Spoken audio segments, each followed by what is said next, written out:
The Light Princess by George Macdonald. Chapter 3. She Can't Be Ours.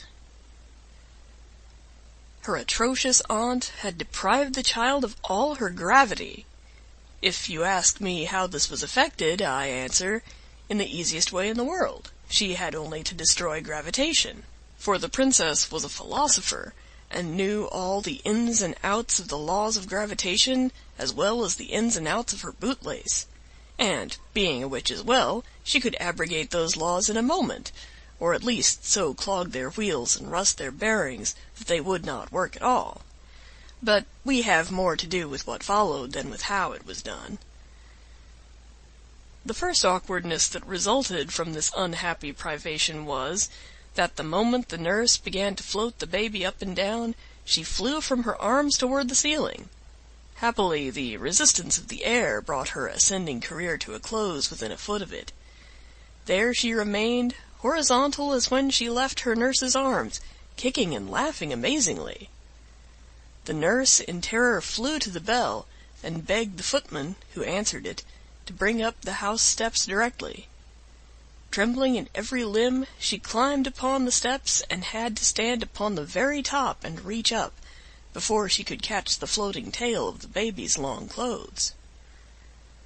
When the strange fact came to be known, there was a terrible commotion in the palace.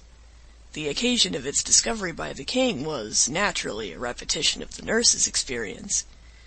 Astonished that he felt no weight when the child was laid in his arms, he began to wave her up and not down, for she slowly ascended to the ceiling as before, and there remained floating in perfect comfort and satisfaction, as was testified by her peals of tiny laughter.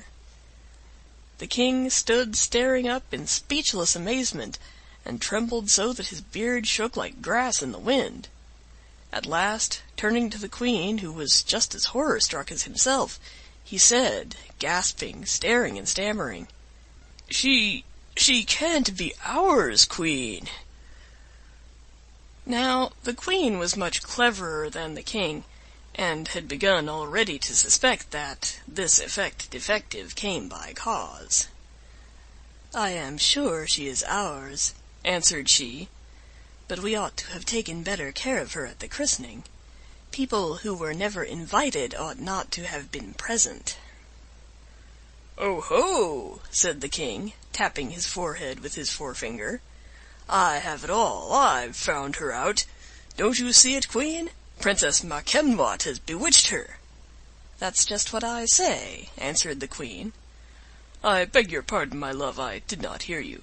John, bring the steps I get on my throne with." For he was a little king with a great throne, like many other kings. The throne steps were brought and set upon the dining table, and John got upon the top of them. But he could not reach the little princess, who lay like a baby laughter cloud in the air, exploding continuously. "Take the tongs, John," said his majesty, and getting up on the table he handed them to him. John could reach the baby now, and the little princess was handed down by the tongs.